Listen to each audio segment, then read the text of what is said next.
Ready.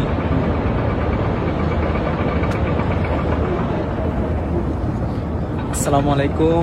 আপনারা ইতিমধ্যে দেখেই বুঝতে পারছেন আমি মক্কার যে আমাদের কাবাঘর অনেক উপর থেকে দেখছি, যেটা আপনারা সবাই চিনেন, না বললে চিনবেন, ক্লক টাওয়ার।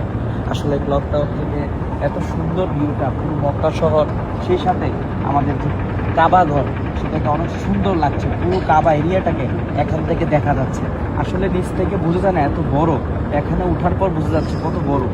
সবচেয়ে বড় যে বিষয়টা সেটা হচ্ছে আজকে আসলে এই বয়সে মা বাবাকে নিয়ে উমরা করা, এই বয়সে এরকম একটা জায়গায় আসা, এই সকল কিছুর পিছনে কিন্তু আসলে আমার প্রতিষ্ঠান কাজ করেছে। সেই সাথে আমার বস ফখরুল হোসেন সরকার স্যার আসলে তার গাইডলাইন, তার দিক নির্দেশনা মেনেই কিন্তু আজকে ঠিক এই জায়গাতে আছে। তা আসলে ভালো লাগে আজকে স্টুডেন্ট থাকা অবস্থায় এরকম একটা পরিবেশে আসা, এরকমভাবে নিজেদেরকে মেলে ধরা, আসলে এটা প্রতিষ্ঠানের কারণে সম্ভব হয়েছে।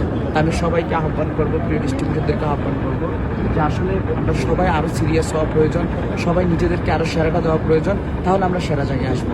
তো সবাইকে ভালো থাকবেন, আপনারাও এক সময় আসবেন, এভাবে আপনারা কাবাঘরের ভিউ দেখবেন, এভাবে এই ভিউটা নিজে দেখবেন, তাহলে আসলে খুব বেশি ভালো লাগবে। আসসালামু আলাইকুম।